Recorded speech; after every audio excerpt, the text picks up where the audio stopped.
Se a gente está dentro da visão do modelo padrão, que é uma visão muito restritiva, a gente pode justamente sair do modelo padrão, ali a gente pode ir além do modelo padrão, aqui, né? Aqui está o modelo padrão, aqui a gente está além do modelo padrão. Sobre o modelo padrão, as interações que eu tenho no modelo padrão são interação, né? S3, né? Interação da cor, tem interação S2 do spin, tem interação da hipercarga.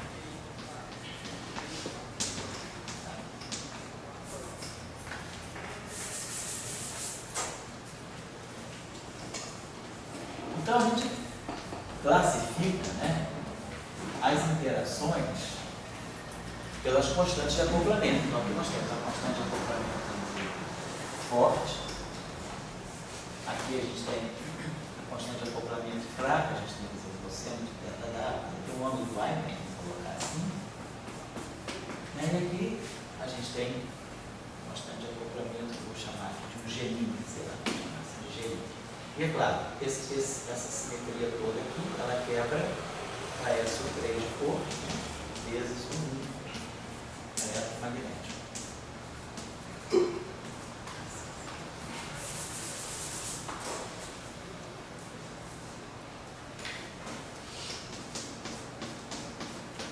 Então, aqui está clara essa simetria aqui, quer dizer, essa constante de acoplamento é G, mas essa constante de acoplamento aqui virou E, quer dizer, o E sai dessa combinação aqui de G com né? Muito bem. Então, se eu tiver um modelo de uma física fundamental, mas eu estiver dentro do modelo padrão, né? Se eu perceber que o que caracterizaria um fóton massivo, o que é o fóton massivo também? É um bóson vetorial. Então, o spin dele é 1. Caracterizo ele por uma certa massa, 0. E o fóton massivo, não estou falando fóton carregado, e a carga dele é 0. Vamos colocar. Então, nós teríamos um objeto com essas características aqui. Esse objeto é um vetor massivo e neutro. O que me habilita a dizer se ele é um fóton simplesmente uma nomenclatura, simplesmente uma questão de terminologia, ou eu delimito, né, aquilo que é o fóton massivo por algum critério quantitativo preciso, algum critério mais de precisão. O que seria, né? O que caracterizaria um fóton massivo? Eu espero que essa partícula não seja livre. Ela se acopla. Então, se ela tem spin, tem massa não nula e tem carga zero, ela tem tudo para ser um fóton pesado, um fóton massivo. Ela vai ser ou não vai ser um fóton massivo dependendo de quê? Basicamente vai depender da constante de acoplamento.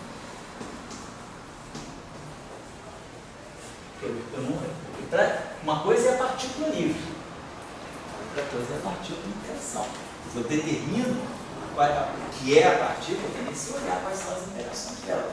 Esse Higgs, né? Todo lá, chegou o Higgs, achou o Higgs, 125,3 reais, né? Pô, tudo bem, achou a massa que deve ser. Mas agora o que o pessoal do LHC vai fazer a partir de 2015, quando o LHC voltar a funcionar? Para ter certeza que é o Higgs o modelo padrão, a primeira coisa que tem que fazer é estudar os acoplamentos.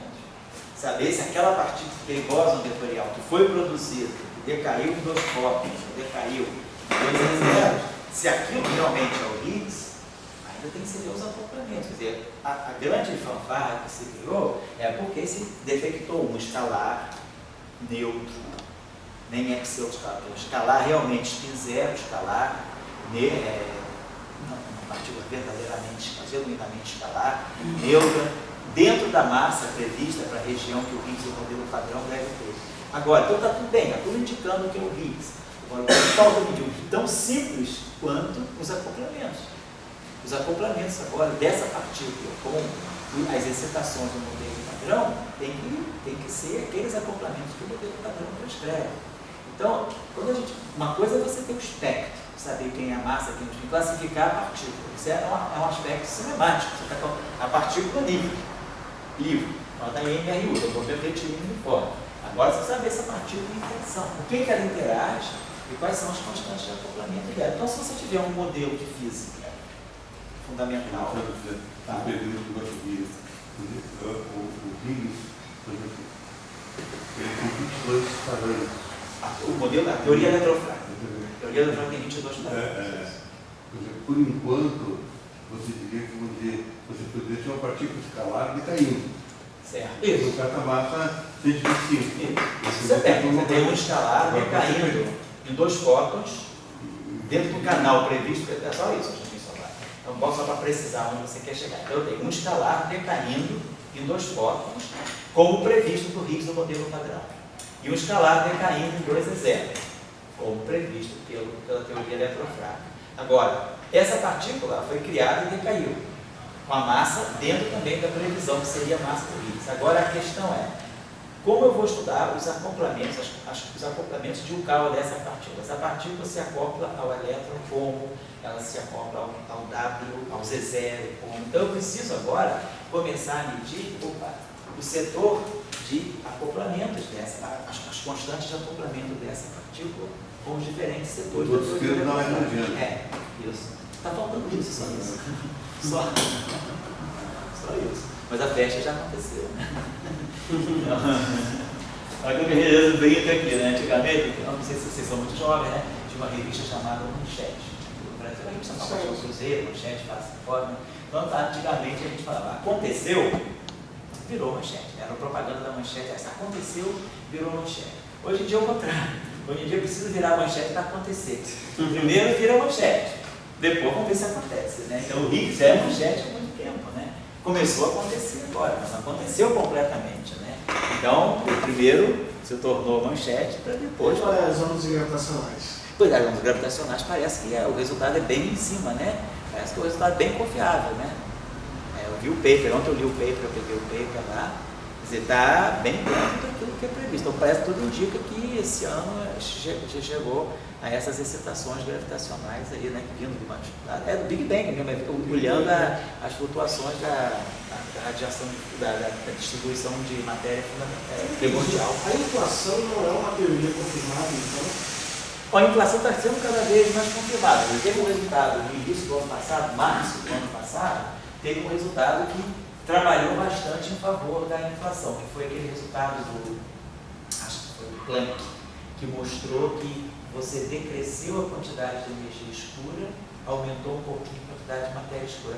Aquele resultado, ele é um resultado que parece que ele foi na direção da inflação, de você ter um momento lá do universo primordial onde você tinha curvaturas muito altas, a curvatura era bastante intensa, e você tinha esse crescimento acelerado no universo.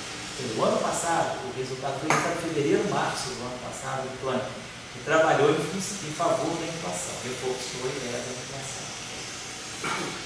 Agora também, né? Eu acho que as ondas gravitacionais, essas ondas gravitacionais emitidas lá no início, 10 a menos 35 segundos após o Big Bang, isso aí também aumentava em favor da inflação.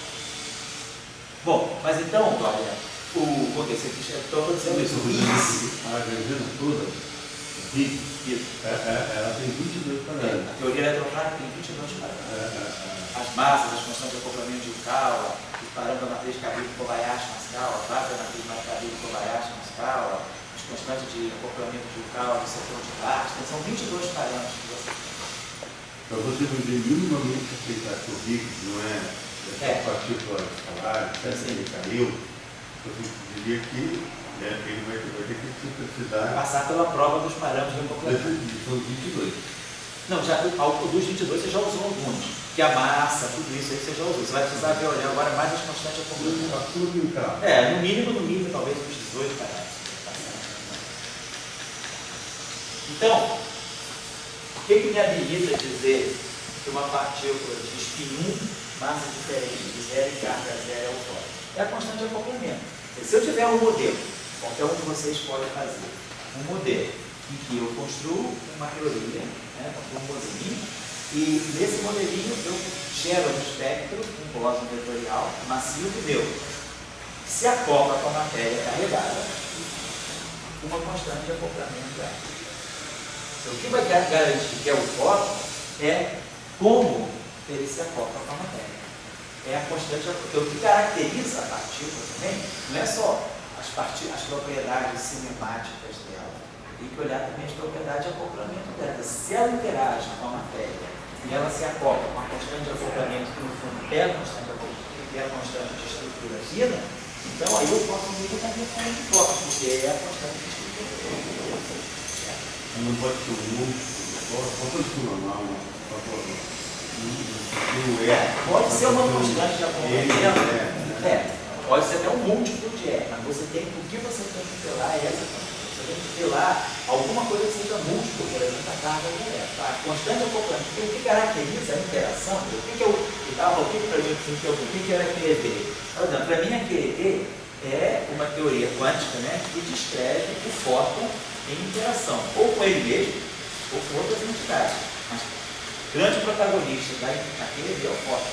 O elétron, a matéria carregada, ela entra mais como coadjuvante do que o fóton principal. A fonte principal é o fóton. Então, o que caracteriza o fóton é a constante estrutural, a constante de acoplamento dele. Porque se eu tiver um bóson vetorial massivo, tudo bem, tem livremente falando, ele é o fóton, mas na hora de ele se acoplar com a matéria, a constante de acoplamento dele é outra, tem um comportamento, você tem que ver também o comportamento, tem que ver a função beta dessa constante de acoplamento. Se é uma constante de acoplamento G, você vai ver o beta dessa função de acoplamento G, para ver se bate com as características, né, do comportamento da constante de acoplamento E com a energia. Se ele corre daquela forma logarítmica, se tem liberdade assintótica ou se não, se a interação, se a função beta é negativa. Você pode ter de repente um objeto massivo, um espinho de carga zero, mas com uma função beta negativa. Não pode ser que ele. Então você tem que olhar o setor do comportamento. Então, eu diria que não é proibido você falar de um fóton massivo. Agora, é proibido você dizer que você tem um fóton massivo se você não fez nenhuma inspeção sobre o que são os acoplamentos dele, e não só o acoplamento, mas também a constante a função beta do grupo de normalização associada àquele acoplamento, porque tem que saber para onde que ela corre, como é que ela vai agir com a energia, porque isso aí vai te dizer que você está próximo de uma situação que seja realmente aquele. Agora, no caso do continuidade, teria um fóton massivo para cada material. Claro, a massa do fóton ela é um parâmetro. Ela é circunstancial. Teria para cada teria muito fóton. Teria fóton. Dependendo do material, você tem um fóton massivo do outro. Se for alumínio, se for fóton. Aqui seria um caso superior em fóton massivo universal. Aqui eu estou falando de uma física mais fundamental. Agora, o que eu pergunto para vocês, quando abre aquela pergunta, PDG? Você tem fóton massivo ali? Não. Ali não tem essa parte de física de partículas, você está falando de uma física fundamental. Você está falando de uma física fundamental. Então, quer dizer, o que está se colocar, quer dizer, aquela tabelinha ali é o código do modelo padrão. Aquela tabelinha ali é o modelo padrão. Então, daí eu te pergunto, quando você faz o professor de Marx, mas uma coisinha só, naquela tabelinha, se vocês observarem, tem os limites na massa do fóton. Dependendo, se você faz o limite geofísico, a massa do fóton é menor do que 10 a menos 18 elétron-volts, em outros casos é menor do que 10 a menos 24 10. Então tem vários limites dependendo do experimento que você faz. Ali me parece que ali faz competir o fóton massivo com o fóton sem massa. Ali você está tendo que saber. Um fóton sem massa com uma maquia pequena. Exatamente. Você está dizendo até que ponto você tem precisão na medida da massa. Ela não quer dizer uma fóton sem massa, mais um fóton massivo. Não, ali você não está procurando um fóton massivo, você está procurando um bound, e você está querendo dizer assim, a massa do fóton é menor ou igual a Agora, vamos dizer o seguinte, você faz uma análise, você tem um fóton, mais um fóton massivo, e você usa na supercondutividade para ver que ele se esse fóton massivo não poderia ser classificado? Se você mostrar que a constante de acoplamento dele é, sim. Agora, se não, você está fazendo simplesmente um modelo em que você coloca um bóson vetorial massivo que você usa para aplicar o que você quiser. Eu acho que o que é fundamental agora, porque independentemente a massa do fóton, nos diferentes materiais supercondutores, a massa varia, mas você não varia a constante de acoplamento. Está em jogo que é fundamental, que é universal aqui, não é? Mas aí eu vou te dizer então, porque o que é importante na física é ou a conservação do é. O é tem um valor lá. O valor dele nem é fixo, né? Ele corre, né? Com a energia. Tem uma função beta. A carga do elétron, ela não é uma constante fixa da natureza, ela é uma constante da natureza, mas ela corre com a energia. Ela tem uma conservação da energia. Oi? Não faz sentido. Esse beta de E aqui depende da energia. Vou colocar aqui uma função da energia. Tá? A pessoa que diz, determinei lá minha constante de acoplamento. Você tem aqui o banquinho e não você falou. Coloca a energia e já não tem um valor. Agora, se você pode sentar no banquinho, é a conservação do E. O E não conservou, eu conservei então, volta a nossa solução. O que mais importante, o valor do E ou a conservação do E? Eu acho mais importante para você definir o que é o fóton é a constante do acoplamento. Mas se você não tem o valor dela, tem. do E. Não, pois é, você tem o valor dela, você sabe como é que ela corre. Eu sei o valor dela a 0, eu sei o valor dela a 1 MeV, eu sei o valor dela a 90 GeV, eu sei o valor dela. O valor dela em 1 MeV é 137. Lá ela é 1 sobre 128. Ela corre. Ela está crescendo. Lá, quando aumenta muito a energia, ela já passou para 128, mas eu sei determinar. Eu sei em cada região de energia quanto vale essa constante. Porque se você quiser misturar. Claro, desculpa, eu digo, claro que a conservação da carga é importante, porque a conservação da carga é a simetria associada a essa interação. Se a simetria foi quebrada, não, é outra coisa. Se a simetria ser quebrada, também não é um problema. Você não quebrou, na verdade, você implementou de uma forma diferente. A simetria está lá. É o vácuo que não vê. Aí é problema do vácuo, é problema da teoria. A simetria está lá. A simetria está lá. A simetria, quando é quebrada espontaneamente, significa que acabou de não. A simetria está lá, ela só não está no ar. Nem nos estados, mas ela está na ação, ela está lagrangiana, você tem lei de conservação. É que você tem a sua identidade de estado inteiro, meio quando você tem quebra espontaneamente simetria. Então a simetria foi implementada de uma outra forma, mas ela está lá. Então você gerou, é importante a simetria.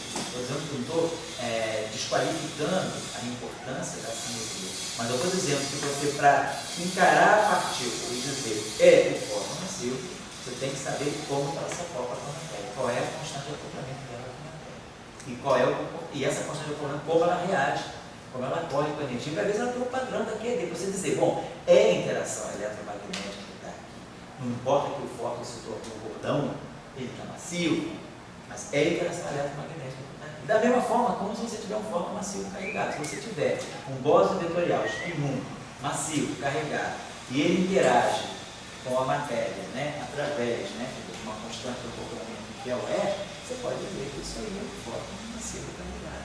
Porque se você olhar, aí você pode dizer, mas interação fraca, como é que o W interage com o elétron?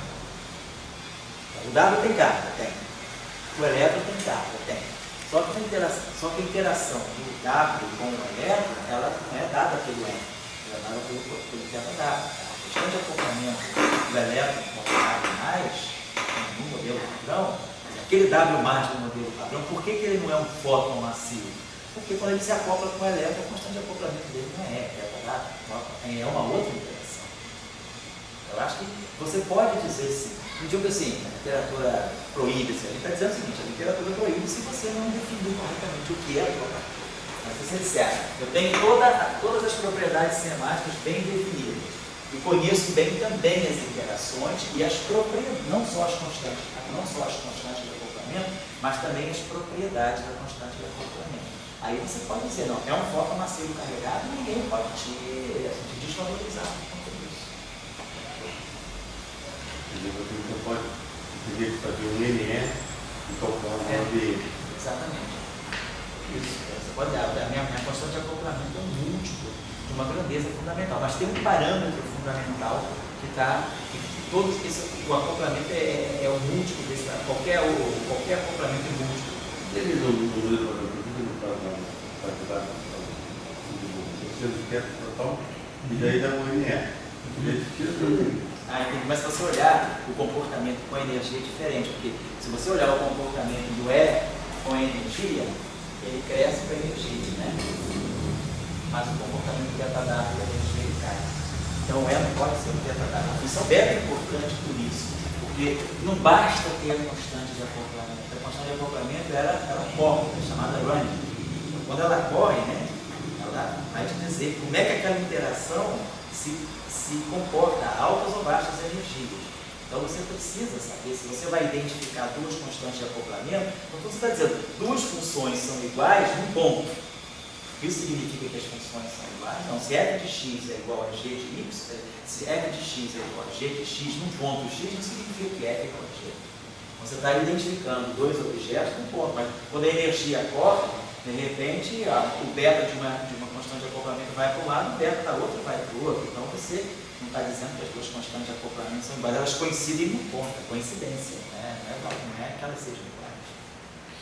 Eu diria que a aplicação fraca e eletrodomésticos não são unificadas. Não, elas não são unificadas. Mas unificação significa você ter um lagrangiano único para descrever as duas coisas. É isso que é unificação. A interação eletromagnética é diferente da fraca? É. Mas elas são descritas na mesma teoria. Você consegue uma teoria única. Antes não, você tinha QD, interação fraca. Né? Por aqui você tinha Dirac, né? O Schwinger, né? Feynman, Romanar, e para cá você tinha feito. Aí você mostrou, não, isso e isso são parte de uma única coisa. Quer dizer, a unificação, ela está no fato de que você mostra que as duas interações têm uma origem comum, mas elas se separam. A constante de acoplamento do E sobe e ela diminui. Então, são duas interações distintas tratadas dentro do mesmo lagrangiano. Eu tenho um hamiltoniano único para descrever duas interações ao mesmo tempo. É isso que é unificação. Não é que a interação é igual. As interações são diferentes, não estou no sentido botador de nome, né? Não, variantes são diferentes. Variantes do comportamento. Não, pois é, mas é o que você está. Entendi, pois é, mas aí você vê o comportamento, né, é importante olhar essa análise da função beta, é importante por isso, que ela vai te dizer se você está no mesmo padrão de interação. Certo? Vamos descansar por hoje aí, né? Não vai dar nem para descansar, que amanhã quem aguentar, né? É a saideira. Então amanhã quem puder vir, é 10h30. Oi, olha quem quer? Foto massiva e carregada. O que tem? Tem algum plástico? Não, estou falando isso. Se você tiver um objeto massivo carregado, é o mesmo papo. Você tem que olhar bastante o acompanhamento dele. Se ele tiver carga e ele interagir. Alguma coisa que alguma coisa que não, com foco massivo carregado eu nunca vi. Isso eu nunca vi, não sei. Posso perguntar o Beto.